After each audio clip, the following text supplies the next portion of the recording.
There's no such thing as a cis woman. There's a woman. That's absolutely correct.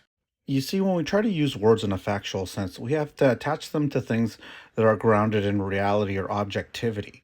If people cannot ground what they're saying, then no one else can verify it. That would make it subjective, not necessarily factual.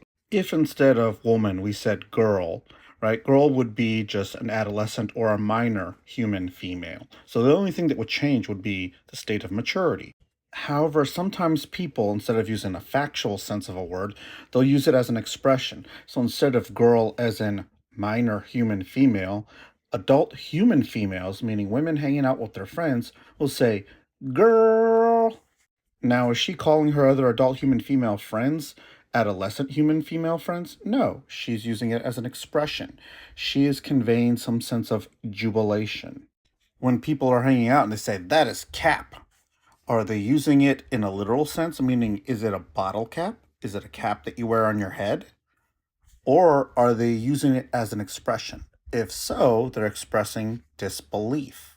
They're not using it in a formal, factual sense. So when somebody says cis woman, and cis woman is the same side of adult human female, you're just basically being redundant.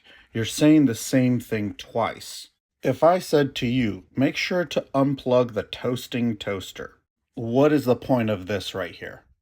We already know that a toaster, by its very function and design, toasts.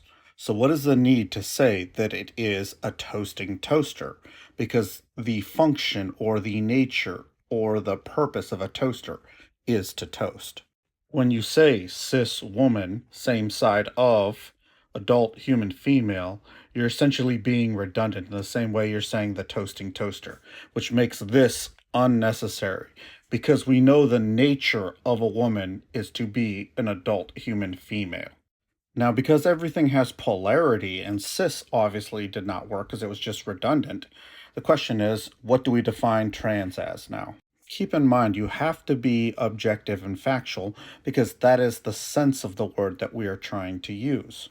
If you define the prefix as trans as the other side of or transition, well, then the question is, what modification does it make when it's attached to the factual sense of the word woman? The other side of adult would be a difference in maturity. So are you saying that someone can go into age regression and transition ages? Well, I mean, we have seen some kooky people make those claims.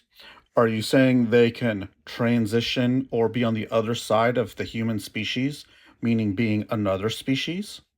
Are you saying they can be on the other side of or transition from one sex to another, meaning female to male?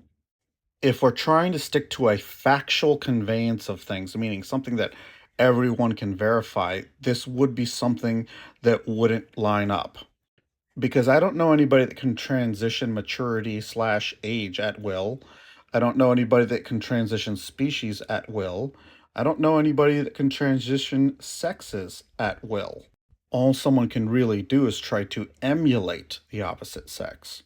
So that would mean that we'd have to have a different conveyance, not a factual conveyance.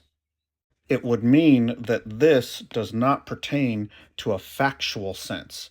It would mean that any usage of this word would not be operating factually. It would be operating as an expression or in fiction or something of that sort. So when one says that trans women are not valid or trans people are not valid, factually that is true. Can someone still use whatever combination of words they so wish? Sure, but no one's going to be able to verify it factually. It will be an expression, a subjective interpretation, or something that you view personally, not something that can be verified objectively. Here endeth the lesson.